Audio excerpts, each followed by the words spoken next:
I am back. I am back again, Dr. Ibe Nathans. Someone texted me wanting me to talk about this news we are hearing, seeing, and reading about almost on daily basis about this G5 and COVID-19. That there is a link between G5 and COVID-19. I had mentioned I mentioned in the past that I really don't want to talk about fake news. I don't want to talk about someone did this at home, drank this at home and got better, or someone has a self-made experiment and research, which is not verified anyway, which is not proven by evidences that COVID-19 is caused by G5. And all I can say is that as a doctor, as a clinician, and clinicians, we practice evidence-based medicine. So far, there is no evidence to suggest in any way that this COVID-19 is as a result of G5. There is no evidence to support that. All I can say, however, is that this virus is real and is out there. It is killing people by the seconds. People are getting sick and unwell. People are being admitted. All of us, or some of us, must have known or know someone that is at the moment in the hospital with COVID-19 or has gotten over it. It is real.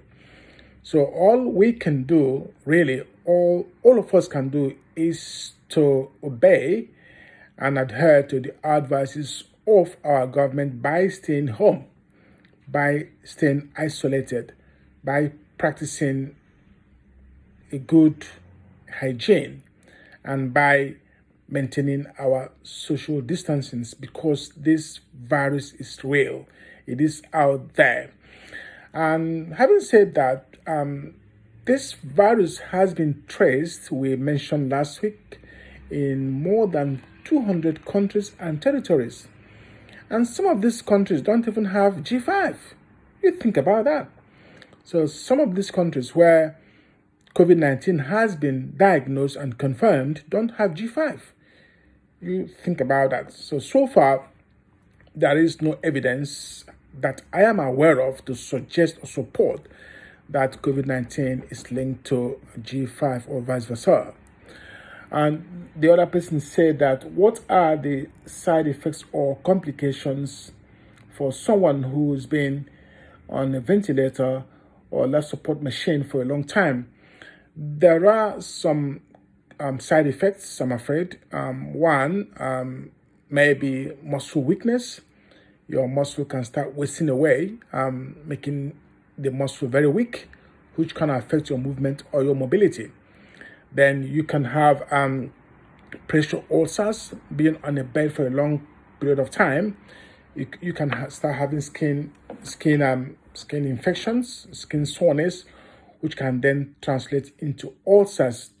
You can equally have bacterial sepsis, which means you can have blood poisoning, blood infection that's caused by bacteria, which on its own can kill anywhere. And you can have what you call pulmonary embolism, which means being on bed for a long period of time, your blood becomes thick and can start clotting up, and these clots can detach and go to your lungs, and then which can be fatal. Then you can equally have what you call life support machine or ventilator induced pneumonia, which is a serious type of chest infection that can be caused by being on a ventilator for a long time. You can have aspirations that can get into your lungs and can be fatal. Your arteries can start narrowing, what you call arterial stenosis. It can start narrowing, which is a heart condition.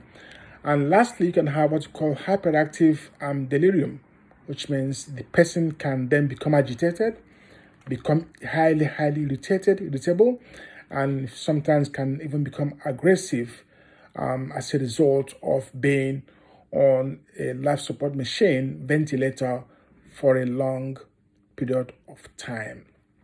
So far, I think I've answered some of these questions. There are some other ones that's come through to me, but we deal with those ones subsequently, maybe tomorrow. So yeah, please, we would never end our brief talks without saying that the only cure, the only treatment for COVID-19 so far is prevention. So please protect your loved ones, protect your family members, protect your neighbors. Be safe and play safe. God bless. Bye.